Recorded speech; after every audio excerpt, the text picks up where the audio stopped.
大家好，我是中医育儿师谭老师。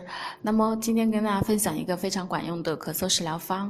我家宝宝呢之前因为是早产，所以呢体质特别的不好，经常也是咳嗽啊、感冒啊，很容易生病。那我也是用这个食疗方给他护理，从来不打针吃药。现在宝宝体质非常的好，而且做法很简单，分享给大家。我们呢只需要准备一颗洋葱，然后把它去皮之后呢清洗干净，切成丝放到碗里面。然后呢我们把这个碗放入电饭锅，电饭锅里面要放2杯水，然后呢，这个碗里面是一定不需要加水的。在电锅跳起来之后呢，洋葱也就蒸好了。这个时候呢，碗里面会蒸出非常多的洋葱水。洋葱呢可以蒸2次，一般呢是50毫升，不能放太多。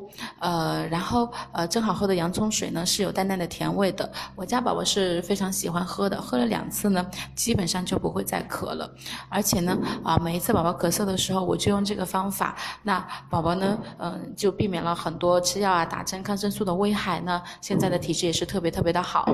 我做了已经有16年的一个中医育儿师了。那在这里呢，需要告诉大家，在宝宝有一些小毛病的时候呢，千万不要第一时间就打针吃药，因为你会发现，打针吃药的方法呢是非常伤害宝宝体质的，而且不能根治。那宝宝的抵抗力各方面都会有所下降。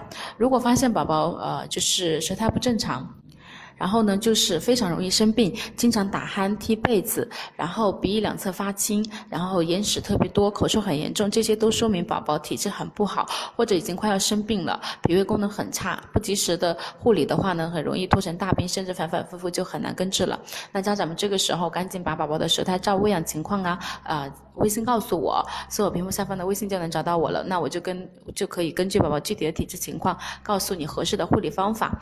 这些方法其实都是免费的，我也不图什么。我希望我能够把我研究的方法呢，帮助到更多的宝宝有一个好体质，这也是我最开心的事情了。那好，今天就分享到这里，谢谢大家。